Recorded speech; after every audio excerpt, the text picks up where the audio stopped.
Good. Good afternoon, everybody. So for the next 45 minutes, you will... Sorry? Yes. Yeah. For the next 45 minutes, you will listen about e-commerce. It's all about e-commerce and what are we going to do. So first of all, to introduce ourselves, yes, by the way, that's me, in case you're wondering who's that. Times change. So basically, I'm responsible for e-commerce globally for Schneider Electric. When we say e-commerce, what we mean is how we enable e-commerce for our channel partners. For most of you, how we enable e-commerce, because 95% of the e-commerce that we do is indirect channel, it's not direct channel. So how we work with you to enable on e-commerce, that's the topic that we have today. Then I have my colleague Raul. Hi, good afternoon everyone. My name is Raul Valle. I'm responsible for e-commerce in Europe, Middle East and Africa. And in Europe is where we started this journey. It's a 4-year journey. And today I'm going to talk to you about how we are handling this now in some of our mature geographies where we are already advanced on e-commerce. Hi everybody, I'm Cristiano and I'm leading e-commerce channel for Latin America. Why Latin America is here? Latin America is here because Latin America is the latest frontier of e-commerce. So I'm here not only representing Latin America, but I'm representing what I'm doing and we will be doing from now onwards. Yeah, absolutely. All right, so that was the introduction. I will jump right in. If you are thinking that e-commerce is about to happen, the news is the e-commerce is happening. B2b E-Commerce is happening now. I can tell you one thing, all of us have a mobile and the world now lives online. People don't come online, people live online, all right? Which means that they start their journey online. They might not be purchasing online, but that is also happening in a lot of countries. We have countries globally where 80% of our channel partner sales are happening online already, end-to-end online. And then there are countries where only 10% is happening or 5% is happening. So we have a variety of countries globally where we see how e-commerce is happening on B2B. There are 4 key factors which are the key over here. The first one, there's a generational change of the customers. The customers are changing. The millennials are coming in. They're demanding more and more B2C kind of experience for B2B customers. What they want basically is that they have the same experience and they have the flexibility, the convenience, they're able to search, and it's a seamless journey that they're able to experience. So first of all, there's a generational change. Secondly, customer expectations are changing as well, as I said. There are more and more people who believe that B2B should be exactly similar as what they experience in B2C in their daily lives. That is super important. And if we are not able to give that experience, they will be willing to shift channels, they'll be willing to shift brands, all right? So there's a big risk over here if we are not able to give the same experience. The third one, which is lately what we see a lot, is the rise of e-procurement and marketplaces. A lot of enterprise customers moving to e-procurement and marketplace model. And that is something that we really want to work with the channel partners on what is it that we can do on this front. The fourth one is about the B2B e-commerce market. This is a booming market. The B2B e-commerce market is expanding. It is going to be a lot bigger, a lot better than the B2C market. And guess what? We have a unique opportunity, especially in the electrical distribution, industrial automation space, to capture that opportunity because we see it happening. We see our customers already living online. So the main message here is that e-commerce is going mainstream in the B2B world. It's not only a B2C topic, it's a B2B topic going mainstream. And I want to emphasize on something over here because I talk to a lot of you and we have this experience. What we see is the world is moving from a multi-channel approach to an omni-channel approach, all right? It means that, yes, you will have your point of sale, you will have your call center, you will have technical advice, your salespeople, and then an online channel, all right? Guess what? That is good, but the experience should be seamless. The experience should complement each other. It should not be that you create all the different touch points which are completely giving a completely different experience and it is adding on to the cost of the channel partners, right? It's becoming more expensive and it is not profitable anymore. So the winners of tomorrow will be able to provide a seamless experience across all touch points. That is a super important thing to do for us as the manufacturers and for the channel partners as well. And at the same time, the customers are getting more and more demanding. As consumers, we get demanding as well on the kind of service that we need, but at B2B, customers are getting more and more demanding also. And if you're not able to provide that, as I said, they have the opportunity to shift channels, to shift brands, and that's up to us on how we are able to capture that opportunity. I want to talk about something over here which is extremely important. You know, the roles of the manufacturers and the channel partners, both are changing. It is not only the channel partner and it is not only the manufacturer. This means that the partnership needs to go to the next level that we have as a manufacturer with our channel partners. It is super important because what we clearly see is the data is leveraged across all touch points. Now here, data that is sitting with the channel partners, but it needs to be leveraged by the manufacturer as well, together seamlessly on what we want to do. The manufacturers need to give you the right content. They need to give you the right data. I know most of you who are channel partners here will roll their eyes up now. It's like, okay, let's talk about data and content. It's a big to-do on the manufacturer side. We have to tailor the catalog for you and for the customers to be specific on what segment you're targeting, what kind of data is needed, what kind of content is needed. On top of that, what we need to do is to make sure the product is findable, is searchable, and the ecosystem is integrated. I would love to have a conversation with the channel partners on the IT architecture that we can integrate with you to give that experience, right? Because today, we give you the data in a certain format, then you have your challenges in updating the data all the time, how we can syndicate the content, how we can syndicate the data to you in a seamless way. So my big message, the roles are changing for us, for the channel partners, and we need to work together.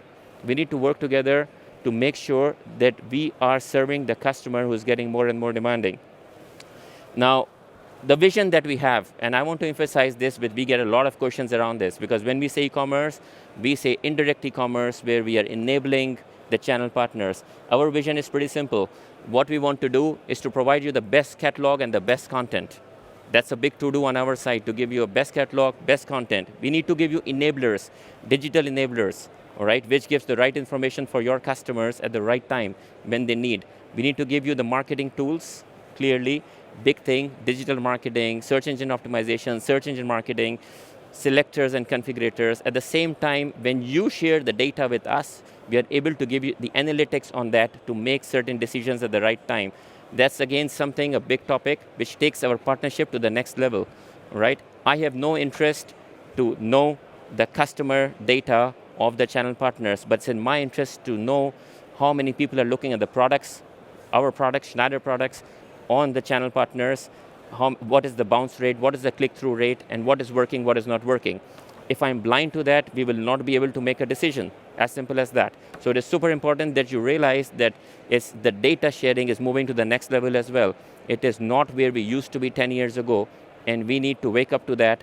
Otherwise, whichever partner is leveraging data across the touch points will win. That's what the winning partnership will be.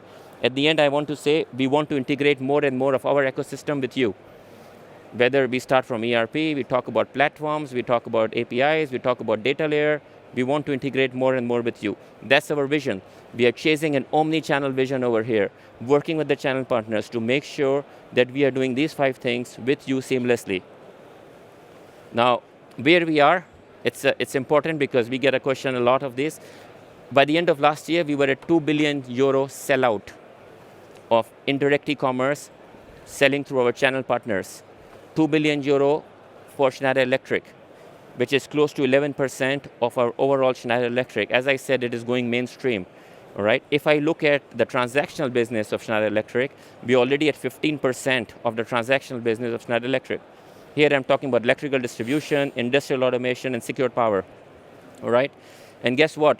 But in first half of the year, we have grown 37% on the electrical distribution and the industrial automation side. We are active in 52 countries where we work with channel partners, close to 500 web shops that we manage with you and enable those web shops with our playbooks. And we have built capability within Schneider. We have 120 people working on the topic, and we started this journey 3 years ago. So we have built the capability, we have the right partners that we work with, which key accounts that we focus on, and you can see the split of sales as well, of the revenue across the geographies. We are very heavy in Scandinavia, in the Nordics, obviously because the customer behavior is more digital in those countries. In North America, we are at 9%, they contribute 9%. China is huge, 37%, driven by the platform economy in China, with the marketplaces, with the e-tailers, they are driving that. But our B2B channel partners, our traditional channel partners have also been very active in that area. What we want to do is to increase for international ops. We are looking at channel partners who want to work with us on this, and we want to increase in international ops, which is outside these geographies. But again, the message is very clear.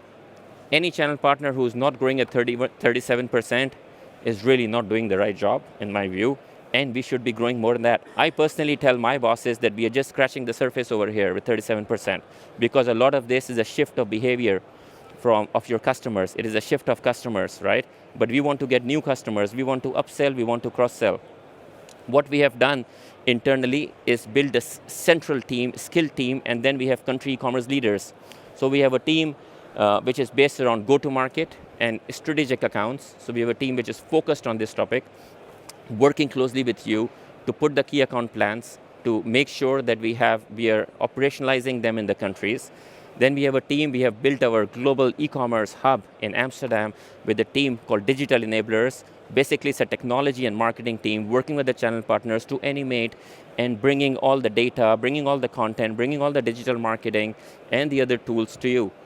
So for the channel partners here, I would love to leverage this team for you, because this is what we can bring and we can enable more and more e-commerce. The third team is around category management. These are the people who are looking at all the different categories across Schneider, what is needed in terms of launches, hero launches, what is needed in terms of content and data, and push it. So we have 3 key pillars of this team, and then we have a huge team which we call the country e-commerce leaders who are working in the countries to deploy. So we have set up the capability, that's my big message. In the last 3-4 years, we have set up the capability on e-commerce to make sure we are at the right forefront to enable the channel partners to be able to sell more. Now, I would like to hand over to my colleague Rahul, who will explain how we are looking at segmenting some of the channel partners and the platforms in the countries. Over to you. Thank you, Farouk. So, how do we plan to take this forward? And in Schneider, we know that there is no one size fits all. So we want to take this transformation across all our partners. We want to work with the partners that are just starting, help them with the fundamentals to set up shop. We want to work with the partners that are scaling up, really, and they're more focused on providing a seamless experience, scaling up on how customers can find easily products and then buy easily products. And also, we want to work with the digital leaders that are at the front line of e-commerce, working more on how we can bring a personalized experience, how can we work on bringing more of an integrated experience with Schneider, and especially how we can work more on co-innovation. We do believe that innovation will be the main factor that will allow us to take this to the next level. Now, how do we want to do this? We want to do this with bringing all the innovation, all the experience that we have done in the last 4 years into very easy, modular, adaptable enablers. In the last 4 years, we have focused around a lot of experimentation, piloting, new ideas that we have. I think at this stage, we are able to productize that into few enablers, working on fundamentals, just, let's say, the basics, on having the right assortment with the right content, helping on ratings, helping on reviews. We want, of course, to work on marketing, from digital marketing to web marketing to targeted content, both pre-shop, in-shop, and then post-shop. We want to work around how we can evolve the experience of customers from search to buy. And here we have few configurators that we have developed. We have digital assistants. We have also the opportunity to create shop-in-shops that can allow to improve that experience. And lastly, but not least, of course, we want to work on integrating more of a Schneider ecosystem into our partners' experience, which means to work on giving more information through APIs, through data, etc., but integrating more of information that we have in Schneider into our partners, but also into integrating more of our marketing efforts. We have a huge marketing and sales machine that we are using it more and more to tell a story around our newest applications, our newest solutions, EcoStruxure, for example, being one of those. We believe that that story, that marketing message, should be replicated through all our channel partners, and that will create a more powerful reach that we can have. And we can only do that if we integrate both experiences. And on top of that, on of course integrating supply chain, which is a big topic. Integrating information on what we have available, how we can make this available to you for your customers, but also on integrating our capabilities, talking about drop shipment or cross-docking. And across these 4 pillars, we're working on analytics and content management to have the right infrastructure so that when we share data, we're able to act on it. But at the same time that we're able to share more content, not only product content, but also content marketing that can give much better information to customers. And lastly is on AI, which is more how we can productize the information that we have and AI capabilities that we have on cross-sell recommendations, on personalized marketing, on dynamic content, where we're working with a network of startups and technology companies to be able to do this, right? So if I take a pause here, in a nutshell, how we would like to work with you in the future is on 2 aspects. Strategically, on where we want to be here, right? And this is not one size fits all. Even for regional partners, it doesn't mean that you have to be in one of these boxes. We look at this country by country. So for multi-local partners, it is more about where we are with you on our different countries. And we want to talk to you about how can we do this operationally, right? Which of these bricks we take to drive this forward. Some examples of how this looks like and what we have done. So here you have a few of the more, let's say, already scale-up enablers that we have deployed, whether it's improving content, that is definitely improving our sales uplift and marketing, whether it's acquisition with campaigns, engagement with the shops and configurators, transactions with sharing information, just by sharing information on how we can make, how fast we can make available a non-stock product, or advocacy with ratings, reviews.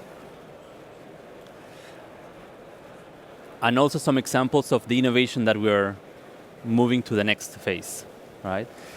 On the left-hand side, some innovation on how we can allow customers find easier our products.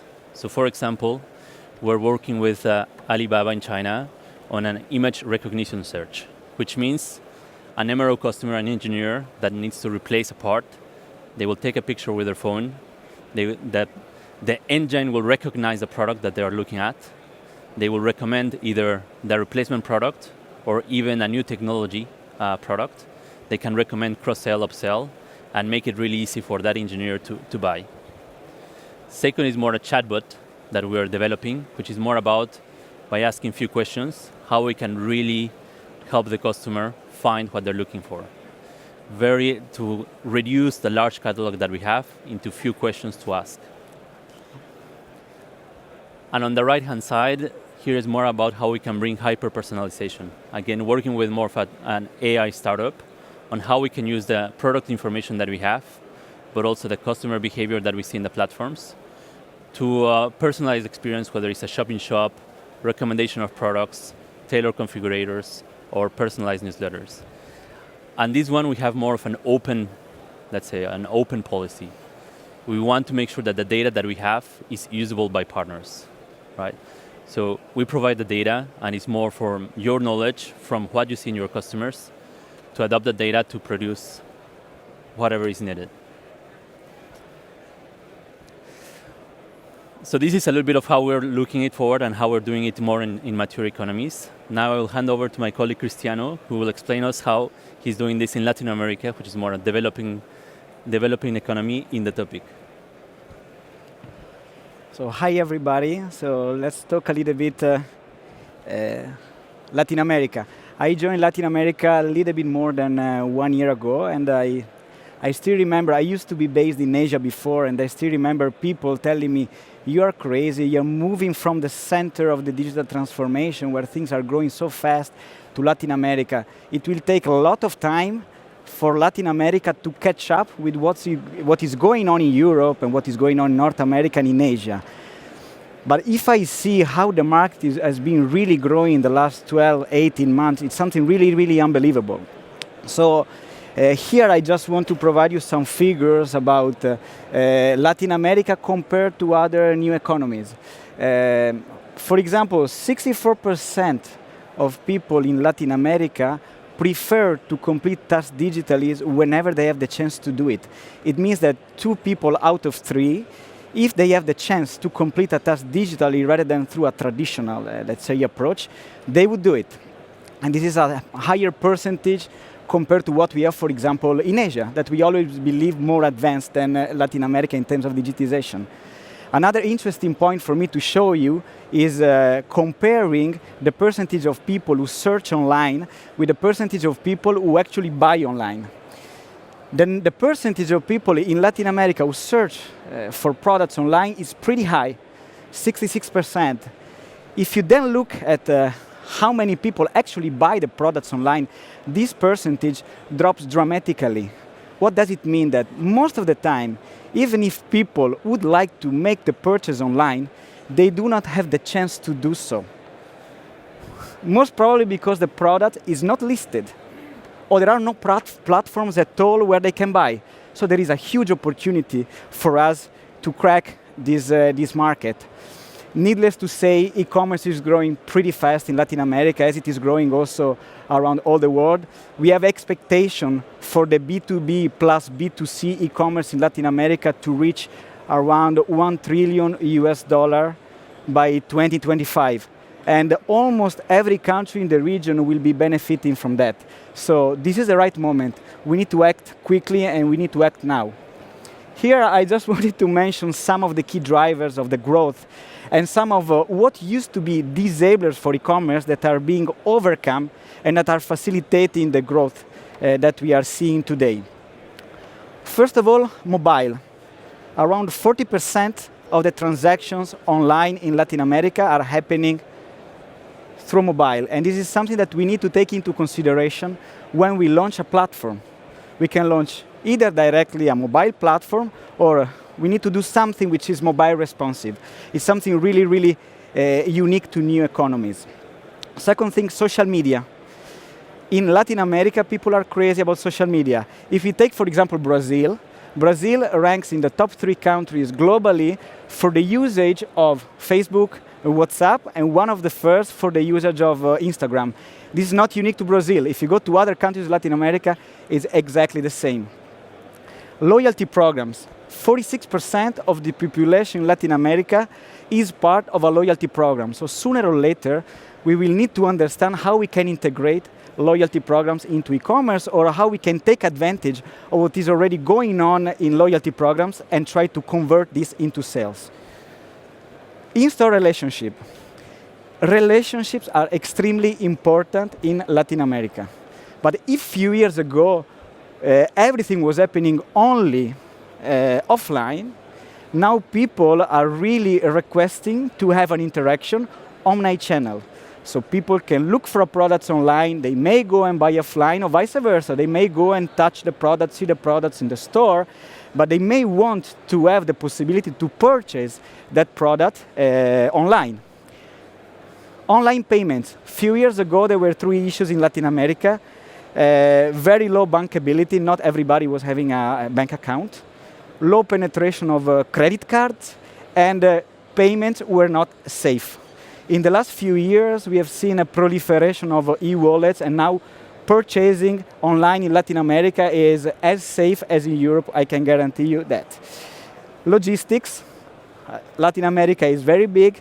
Infrastructures are not yet as developed as in other mature economies, but things are getting better. So as if infrastructures improve, e-commerce will penetrate more and more.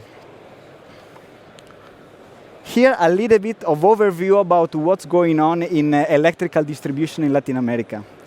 As of today, I believe no more than 5% of the electrical distributors have an online web shop. What does this mean? That there is an opportunity for the other 95% to jump into the market and become a digital leader. As Farouk and Raul were explaining before, you do not necessarily have to be a novice in e-commerce or an early adopter. So you can jump directly and gain the market by becoming the digital leader.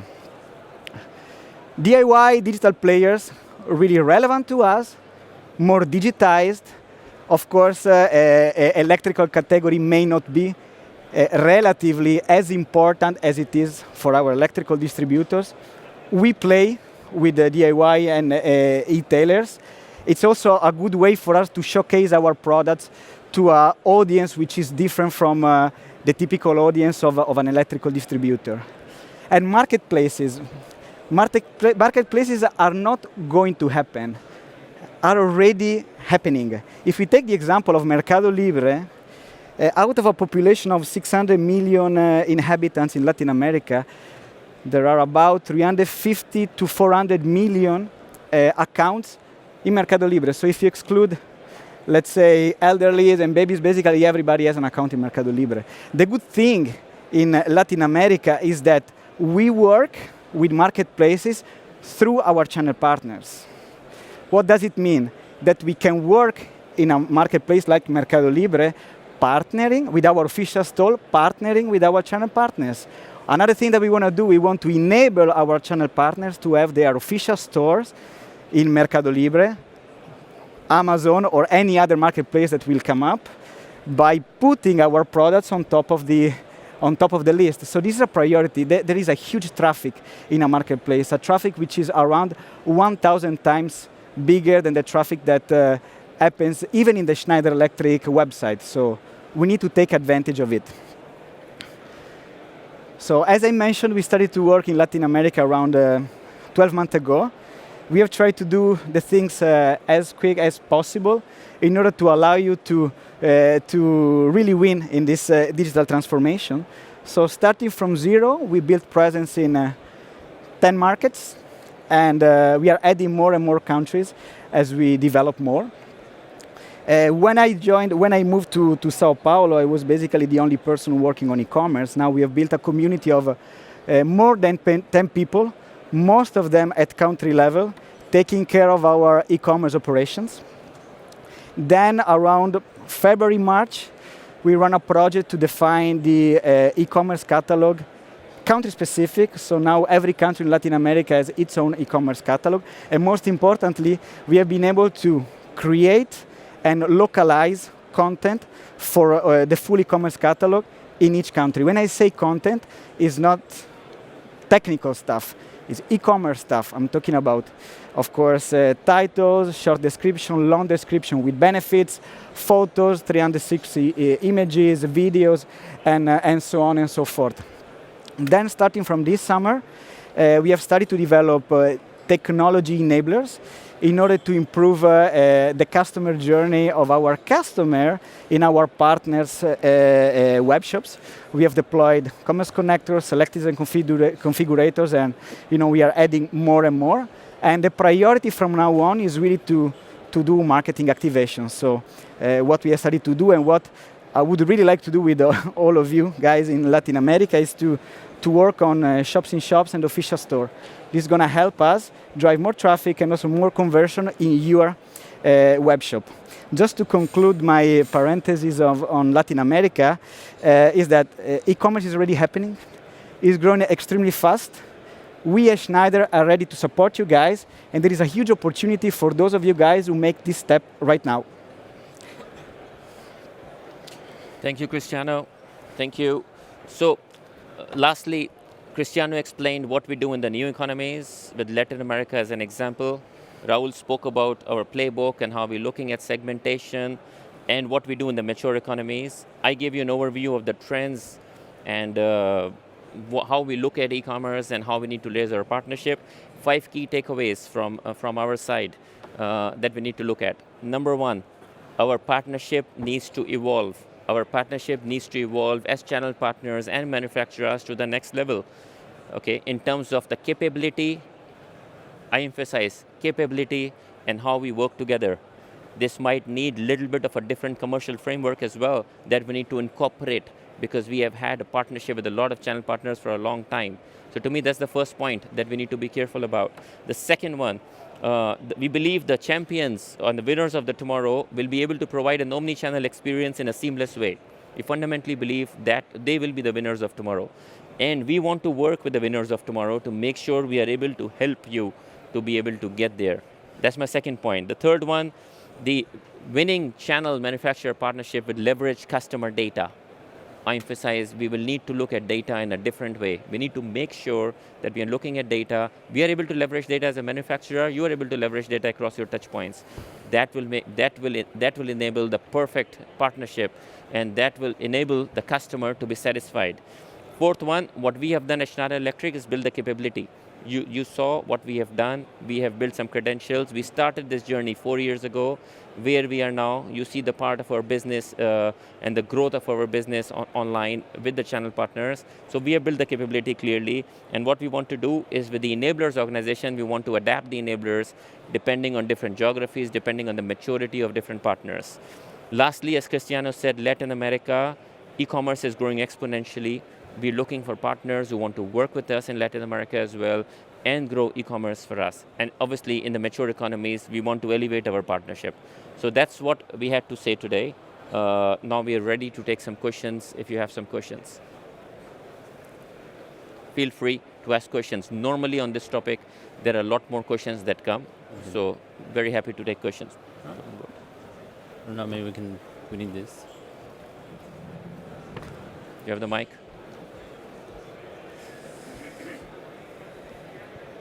Hola, hi.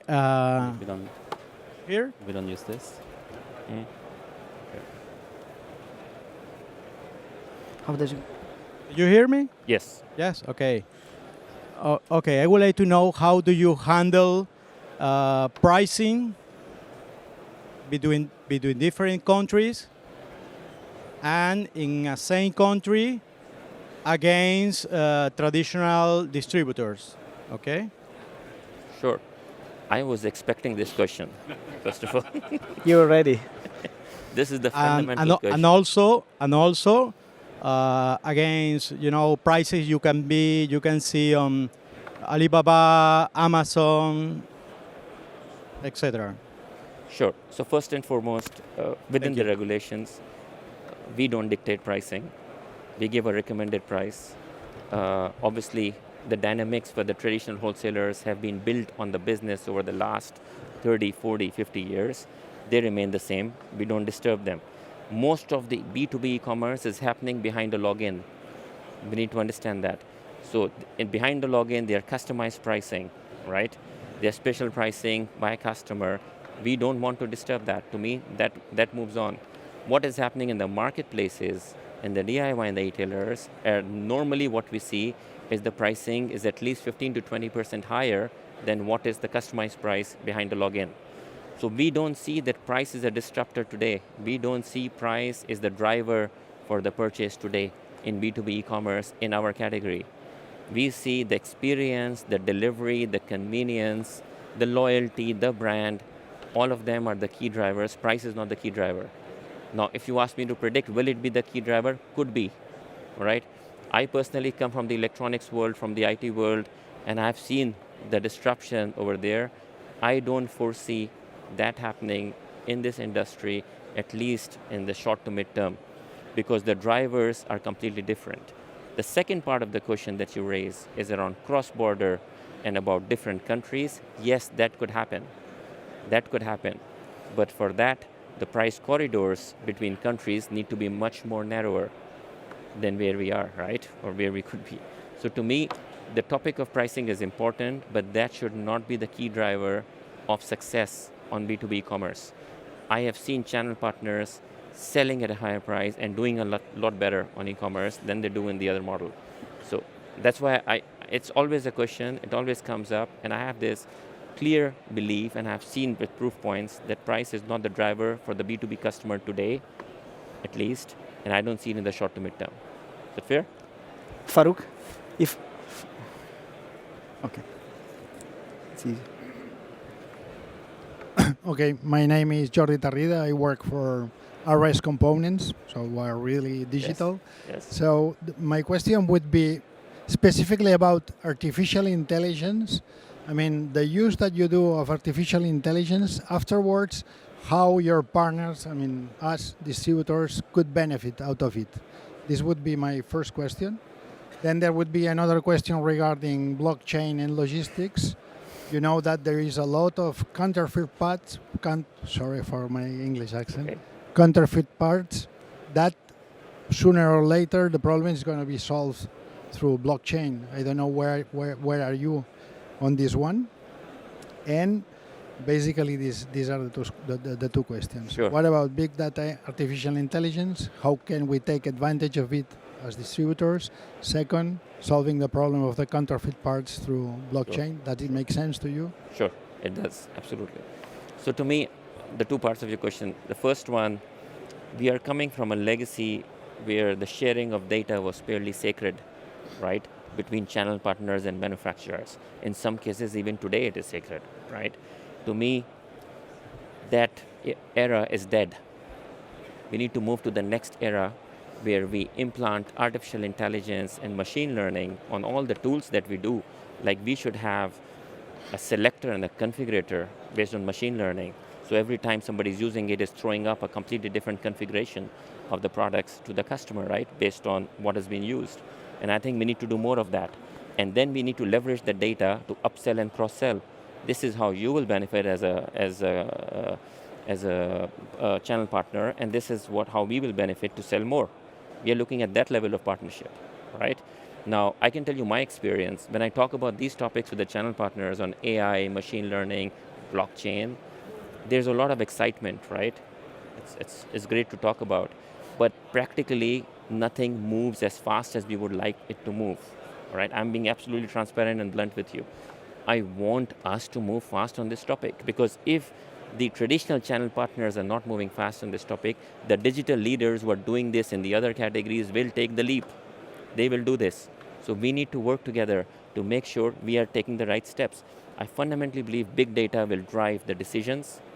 I believe AI is the future for the search, for findability, for the tools, and for buying. Everything, AI is the future. And I think we should work together on that part, which we are not really. We talk a lot on innovation, but we are not making that right step forward.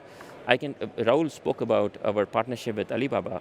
I was in their campus in China and Hangzhou, and it was amazing on how they looked at it, okay, and how simplistic it was to move forward on the topic with them. Because they had a startup, they had technology, and they said, okay, let's work forward on that. I think we, as manufacturer and channel partners, need to upgrade ourselves to that level, okay? So to me, that's the first answer to your question. Number one, competency and capability needs to be inbuilt within the organizations, both sides, manufacturer and channel partners, to be able to do that, right? And there needs to be a level of trust on the big data. Second part, I think blockchain for logistics, absolutely yes, right? Are we there yet? No. Are we thinking about it? We are thinking about it, but I don't think we are moving the topic. I think we should, that is the future.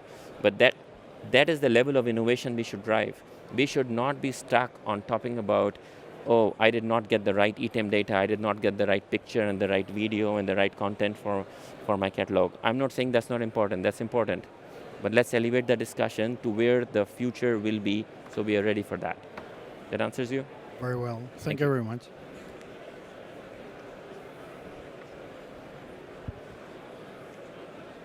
We have 6.5 minutes.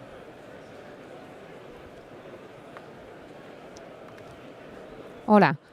Mi pregunta es en relación a cuanto más distribuidores se digitalicen, tengan sus e-commerce, ¿cuál creéis que va a ser vuestra estrategia de priorización?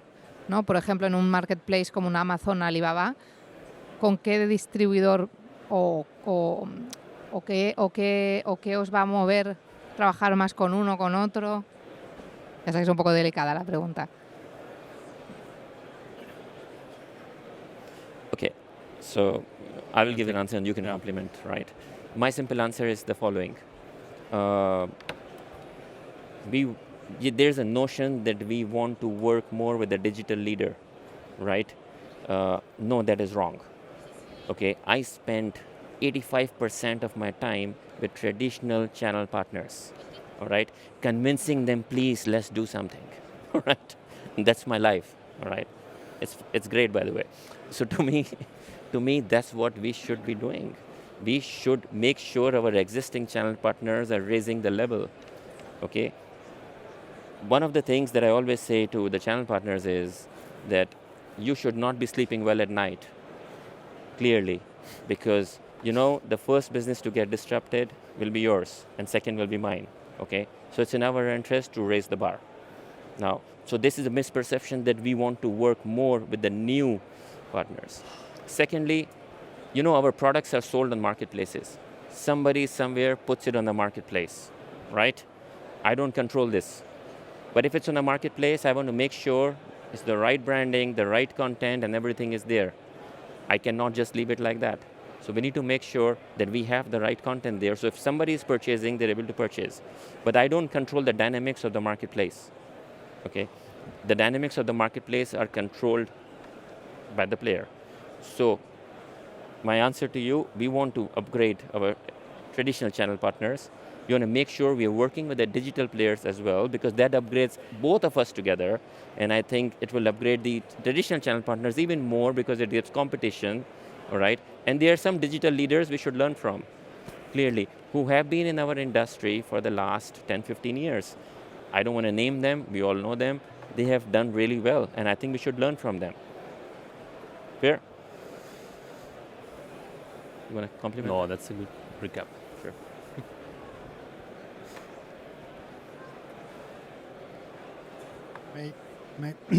Just one remark regarding the difference between marketplace and official distributors. Yeah. So while we are talking about a B2B business within an industrial environment, it's quite risky sometimes going through marketplaces where you do not know where the parts are coming from. So one, from the origin of the parts. Second, the lead times. When you go through a marketplace, obviously, your production line is ready for the 25th of September or October.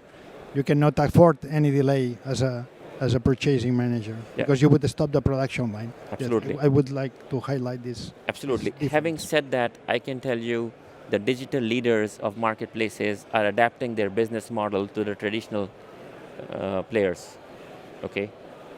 I know this, you know this, and they're going to get there. It's not that the traditional model is not replicable. It is replicable, all right? Just we need to make sure that we are upgrading ourselves. I think a lot of times I talk to traditional channel partners and they believe their model is not replicable. I don't think their model is not replicable. It is very easily replicable, in my view, okay? And I think we need to raise the bar. You had a question, sorry.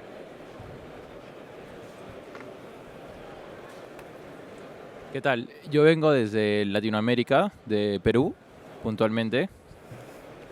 Si bien es cierto, el tema de la compra electrónica en Perú está creciendo, pero básicamente en marketplaces grandes como Amazon, Alibaba. Pero para los que somos una empresa mediana que está en crecimiento, es verdad que la confianza del consumidor para hacer compras online en Sudamérica es pobre por la gran cantidad de estafas que han habido online. Entonces, ¿qué estrategia o qué consejos nos puedes brindar a nosotros que venimos desde el otro lado del mundo para que nos funcione y podamos incrementar nuestras ventas o nuestra participación en el mercado? So, as I was mentioning before, there are two main ways to do that. Marketplaces in Latin America are not, let's say, they are not excluding traditional partners. So what I see more and more, let's say, working in Latin America is working through official stores. So we are not only thinking about working through our official stores, but the trend that I'm seeing is that distributors are more and more launching their official stores in marketplaces. So at the end of the day, you have basically solved this problem because you take advantage of the traffic happening in a marketplace, the trust that people have in buying in a marketplace. I buy in Mercado Libre everything. So we are talking about business to human. So an electrician, every kind of professional is already buying in Mercado Libre. The point is that how should we take advantage of this? So there is the openness of Mercado Libre, which is the main marketplace we are working with, to have branded official store that basically give a peace of mind to the customers who are buying. So this is something that we are really, really working on. Good. We can take one last question. One last question before we conclude. Okay, seems we don't have a question. Thank you very much for your time, and we can have an offline discussion if you want as well. I would love to. Thank you. Thank you.